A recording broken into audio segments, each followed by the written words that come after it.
Hey everyone. Oops, you're bouncing a little bit. Okay. Prepping your canvas. What I wanted to show you first was record albums. They're inexpensive when you're first starting out to learn how to pour. And it's easier to learn, I think, on a round when you're tilting. Don't have any corners to deal with. So when I do these, I clean them with alcohol first. Just spray them with alcohol and wipe them off. And then I take, let's see if this one's better. Yeah, they're the same. I take electrical tape. I set the album on wax paper and I take electrical tape because it does bend to get all my edges covered with electrical tape. And I do seal off the hole because I resin mine. And after I'm done resining, I just drill back down through here. This has been gessoed. This is ready to be poured on. I did not like the way this label covered, so I've been putting off doing this one. But yeah, they're pretty easy to do. And if you have a red label, you definitely want to gesso over that. Maybe even more than once because it will bleed through. Like if you have yellow or white paint over there, it will bleed through. Michelle Edhouse from Mickey Art shows how hers bled through on her yellow, and actually it looked fine because she had those colors in there, so it blended in pretty good. But if you're doing a white background, it's not going to look very nice if that bleeds through. So on my canvas, I buy gessoed canvas. If you're making your own canvases with the wooden frames, make sure you put a coat or 2 or 3 coats of gesso on there. You should be able to not see through your canvas. If you hold this up to light and you can see, you need to tap that spot with some gesso because your paint will bleed through and your back will be yuck. So when I do my canvases, I'm going to turn this way so I can start it. I use painter's tape.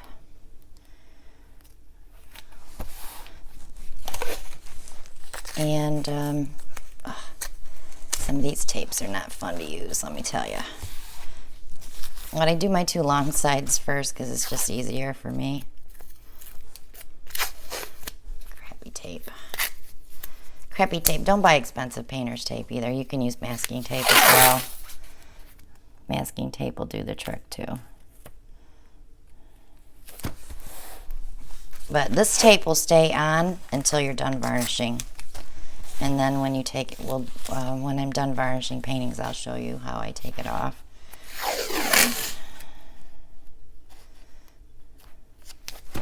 So you get it all on there first, and then we're going to go through and cut the corners. It's just easier than trying to rip it to fit. Prepping the canvas is important, just like mixing your paints. You don't have to do this. You can have your back of your paintings be messy. Some people prefer that. I don't. It's probably my OCD. I like everything crisp and clean. So when I'm done putting my tape on, I take my scissors and I pull the tape back just a little bit and cut that off.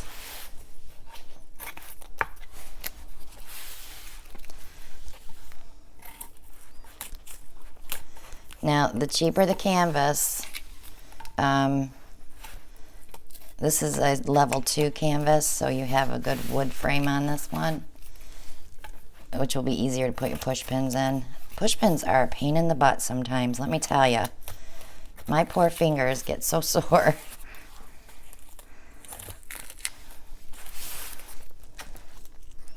Okay, so that's all cut and that's on there. That way you're not having gobs of paint here on your wood, and it gives you a good place to sign your painting as well. I sign mine usually at the top on the back, and if it's a light background, I write in gold. I write my name here and the date, the year at least. So on the push pins, let me get you back up there. I place them in the corners. They're not fun to put in, let me tell you. Sometimes you'll get right on the seam and it goes right in and you're like, wow, that was easy. And other times your struggle is real. But I like them in the wood.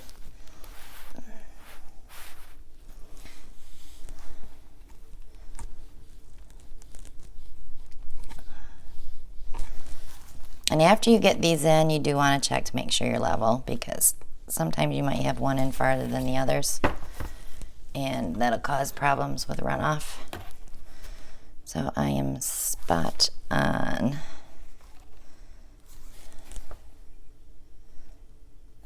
Just double check, make sure this one's in all the way. You can tap them in with a hammer, but have fun getting them out. It's not easy. Okay, she's level now. So that's all it is for prepping a canvas. And you can do this with all your canvases. I usually do about 5 or 6 at a time, and that way they're ready to go when I'm ready to paint, because I don't want to do all this prep work. It's not fun. You know, mixing the paint is enough, and then doing all this. But if you paint on a rack, just be careful if you're drying your painting on cups to not push up on the canvas, because you'll have ring marks. And if you do get those, flip your canvas over and spray it with water in that spot and just rub it. It may take that out, but it doesn't always work. So I thought while I have this one prepped, we might as well do a little mini flip and drag. My goodness, I'm having a hard time getting you in frame. I never had this problem. I'm at a different angle, that's why. So I'm going to throw some gloves on here. So now I'll show you what a little flip and drag looks like. They're fun. They make a cute little picture to put in a corner somewhere, or on a table. Oh my goodness, the wind just blew my door open. That's freaky. Blew both my doors open. I always keep a lot of white mixed up. Since I do so many flip and drags, it's just easier for me. I'll set that aside, and I need a little cup. I don't need very much paint for this, let me tell you. So I'm definitely going to use the lime green that we mixed up, and I'm definitely going to use the phthalo turquoise, and I do believe I'll use that dark blue, and I'll use a little bit of light blue too. Don't need much though. I think I'll start with the light blue. I want to spritz that cup. This is the WD-40 silicone spray that I use. And I'm just going to put just a tiny bit in the bottom of that cup. And what I'm going to do now, there's a tiny bit in there. I'm going to turn it on its side and I'm going to rub it in. Use the tips of your fingers to move it around the bottom and then bring it up your sides. Because your paint catches on the edges of your cup. So this way it all comes out and you get all your color on the canvas. Because I just think it would be horrible if you did a painting and all your dark color was stuck to the sides of your cup and it didn't show up on your canvas. So let me wipe my hand. My back just cracked. That felt good. I have to use this chair more often. Okay. So I'm going to start with the light blue. Remember, these have just that one drop of silicone in them. All I need is about a quarter size of paint. Let me go with the phthalo turquoise.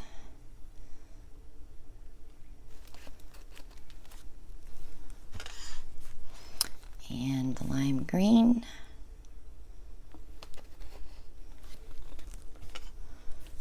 And our phthalo blue.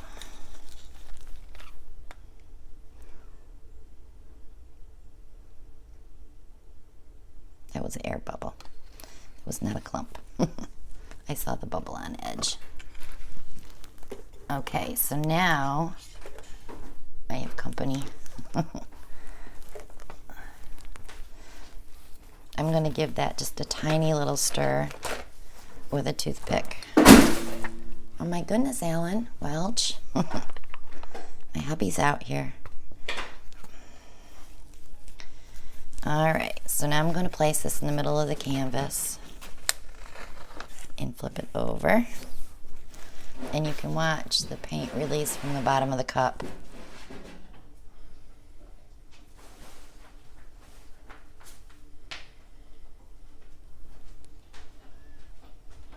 I don't know if you can see. Oh, I wish I could angle that for you. Maybe I can this way. Yeah, there's no paint stuck on the side of that cup. It's still dripping down. So while that's doing that, we're going to pour our white on.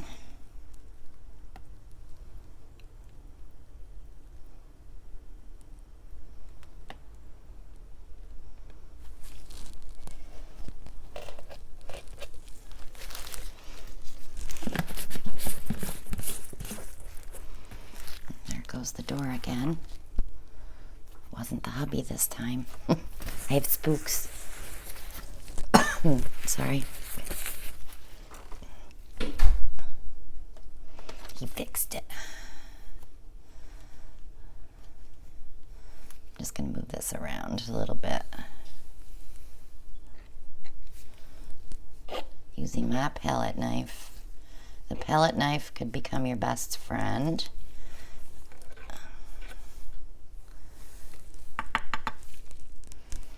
Okay, so now I'm going to turn the canvas around and move that white around because I don't need that much on there. So I'm just getting rid of some of it and making sure my edges get covered. And we're going to pop those bubbles with the torch.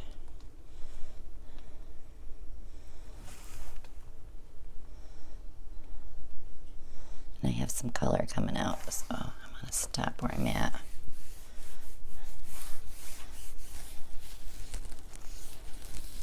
And I didn't even pop a hole yet. Now, a lot of times when you do this, putting your cup on the canvas first and then laying your white around it, you're going to have to release that suction. So this is where a push pin will come in handy to pop on the bottom. I'm sure you've seen it in videos. If you've been watching people, you see a lot of us poke that bottom of that cup. So all you need is a nail or a push pin or something that'll do that for you. I do too. I don't know why I do too, I just do.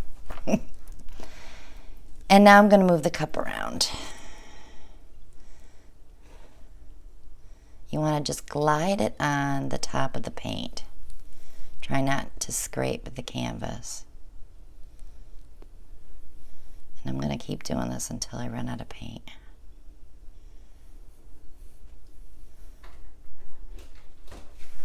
Okay.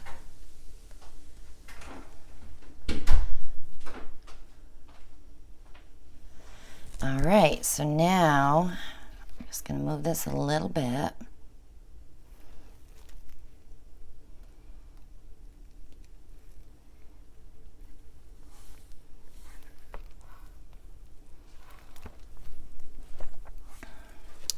And we're going to pop the air bubbles.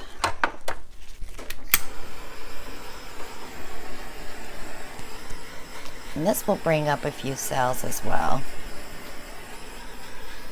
But I really like when all my cells show up when I first pour, so I don't have to rely on the torch to bring them up.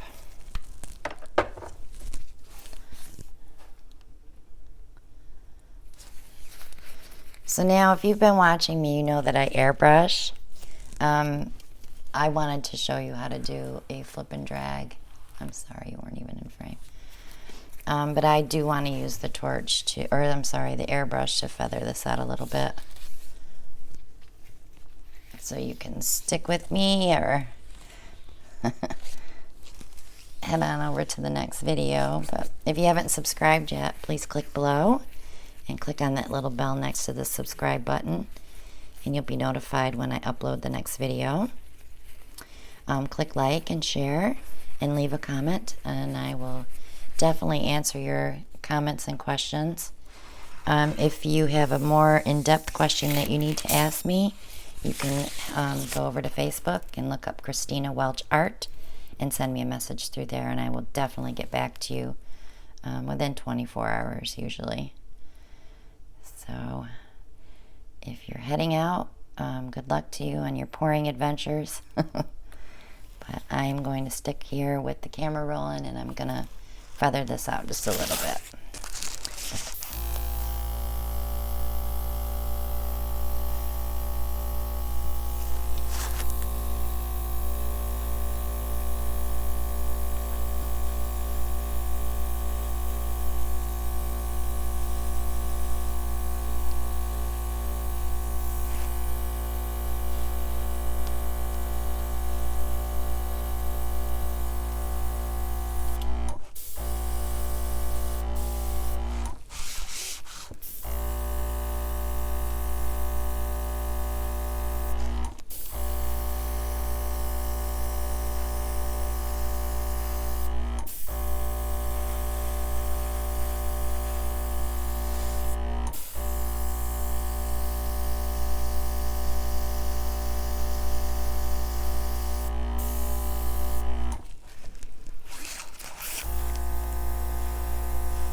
I think that looks good, and I'm going to leave it just like that.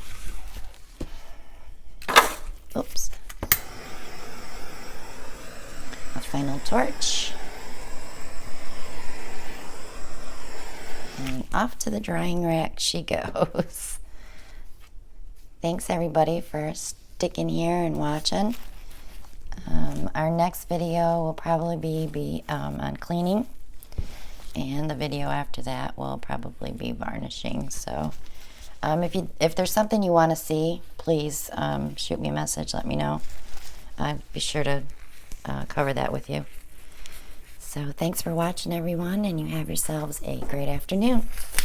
Bye-bye now.